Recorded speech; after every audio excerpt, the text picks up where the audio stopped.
Hello, everyone, and welcome back to another episode of Help for HDTV. Today, we have Autumn on with us. Hi, Autumn. Hello. And we have Mary Rigdon on with us today, and she is a speech therapist at Campbell County High School, and that is where Autumn attends school. Is that right, Autumn? Yeah. Awesome. Let's jump into the show, and we are going to talk about voice banking. Let's start, Mary, with you telling us a little bit about yourself and the work you do at the high school. Great. Yeah, thank you so much for having me. I am a speech language pathologist, and for our school district here in Campbell County in Gillette, Wyoming, I do the augmentative and alternative communication. I support the kids that use communication devices in the district or any other kind of alternative communication. Autumn also has another speech therapist at the high school that she sees as well, someone who is assigned specifically to that building. So what we do for our voice banking is we are recording Autumn's voice in a variety of different kinds of messages. Mary, have you ever worked with anyone with juvenile Huntington's disease before Autumn? I have not. So she's teaching you. She is. So I first met Autumn about 2 years ago. It was probably the middle of her 7th grade year. Her mom and our assistive technology resource specialist came to me with this idea of, hey, let's start doing some voice banking. That's when I got to join Autumn's IEP team. So Autumn, let's talk about voice banking. Do you understand what voice banking is? Yeah. Yeah. And what is it like on a day when you do your voice banking? We do recordings on an iPad. Okay, that's great. Nice and portable. What are some of the things or phrases that you have already recorded? You've said the dogs' names in the iPad. Oh, yeah. So each of your dogs' names you've set into the iPad to record? Yeah. Oh, I like that. You are very close to your dogs. Yeah.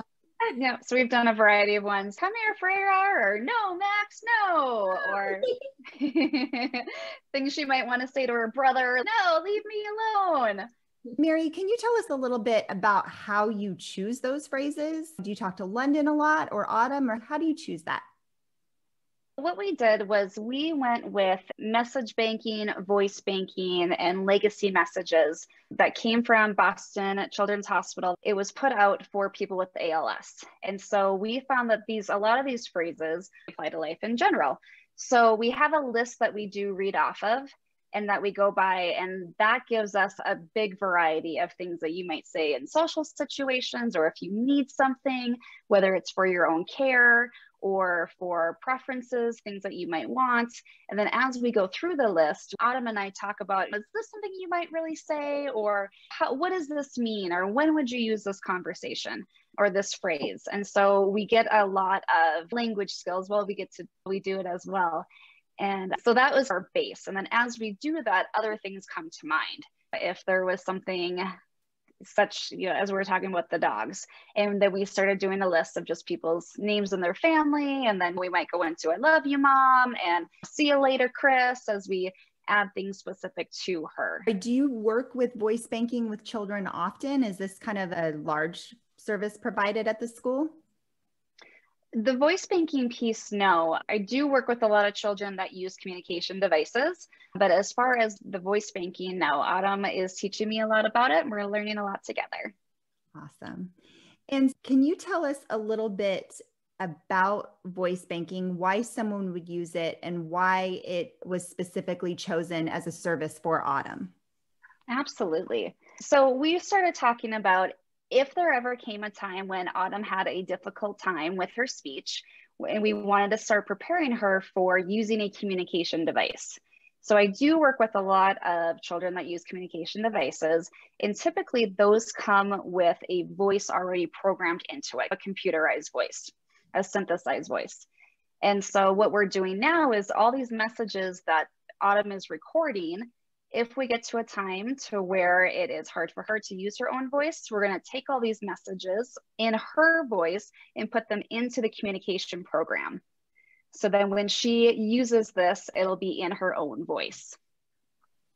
That's amazing. Yeah. That's something really special that I wish more people would utilize, youth and adults the same. I agree. It makes it even that much more personalized when it is Autumn's own voice.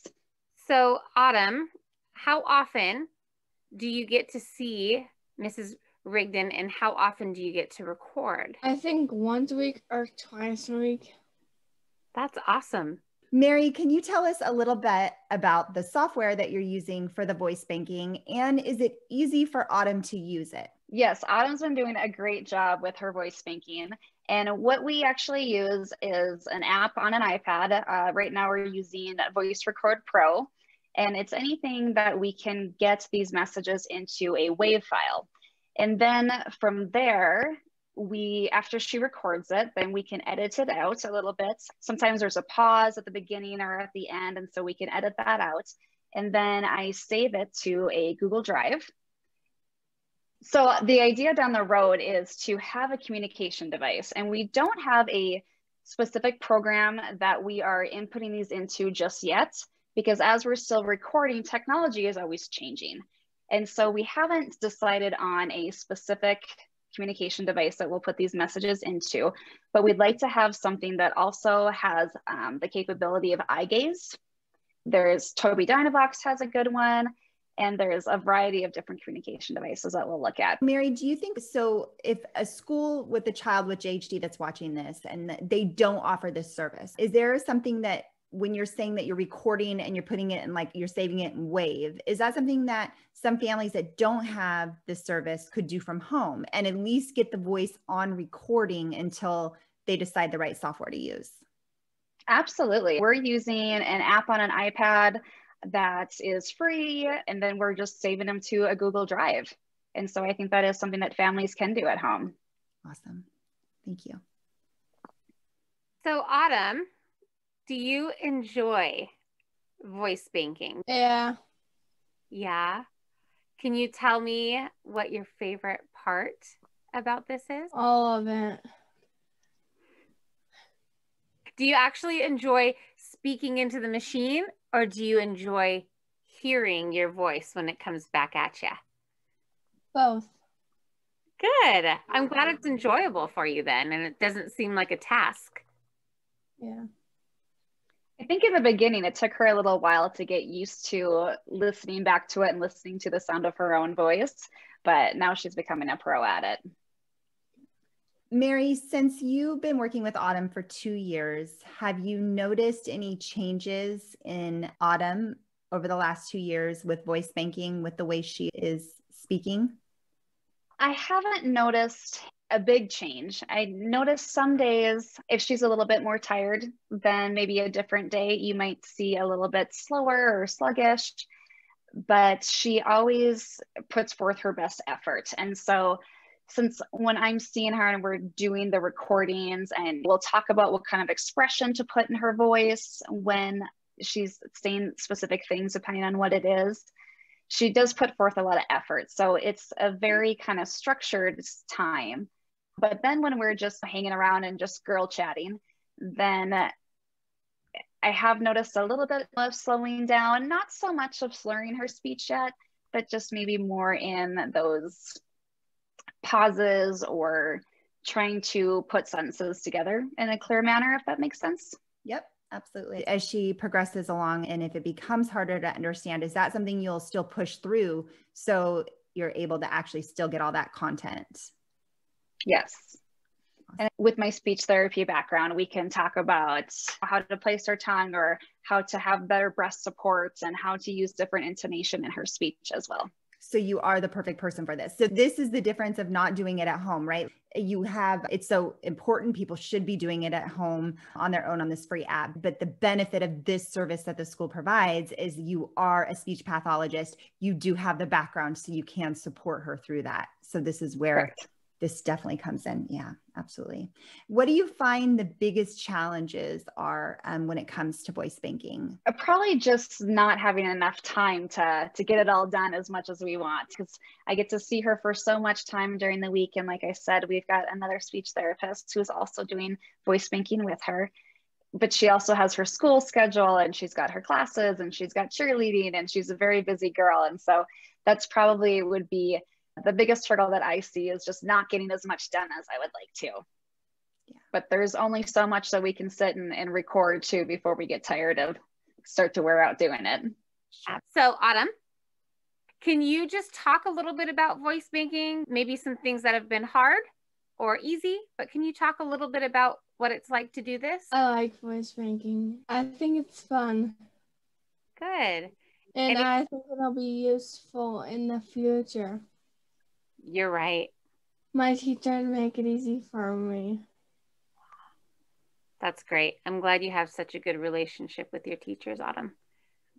And Autumn has learned how to do the editing to her messages too, and she knows how to upload them into Google Drive. And so oftentimes we just sit back and have the discussion of how to say different things or what the words mean. But Autumn is able to do the recording, the editing, and the uploading all on her own. Very impressive. Mary, can you please tell us, for another family that is watching this and they decide that they want to start voice banking as well with their child, how would you suggest that they start the process? I think they should reach out to their speech therapist that their child may be working with. And if they're not working with one, reach out to the one at their school, or if there is one in their community. I think that's a great place to start. Would you recommend voice banking to other JHD kids like yourself? Yes, absolutely. Because it will be helpful in the future. That's awesome, Autumn. And so before we get off today, Mary, do you have any other final thoughts or anything you'd like to share with the families out there? I think it's important for them to reach out for their services, consult with their teams, whether it's through their medical team, their IEP team, whether it's their extended family through support systems like you guys that are putting on these shows. And I know Autumn and London have gone to different conferences about JHD, and London's a great advocate for it. So I think it's important to reach out and find your village and find your people and make sure that you've got a strong support network. So I think that will do it for the show today. Thank you so much, Mary, for coming on and spending the time with us today. And thank you for all that you're doing. Autumn, I know her schedule is very busy with her cheerleading and her social schedule, but I'm glad that she's fit this into her schedule because I believe it is very important, huh, Miss? Yeah. Don't forget to this video, subscribe to the channel below, and ring the bell for notifications when videos like this come out. Till next time.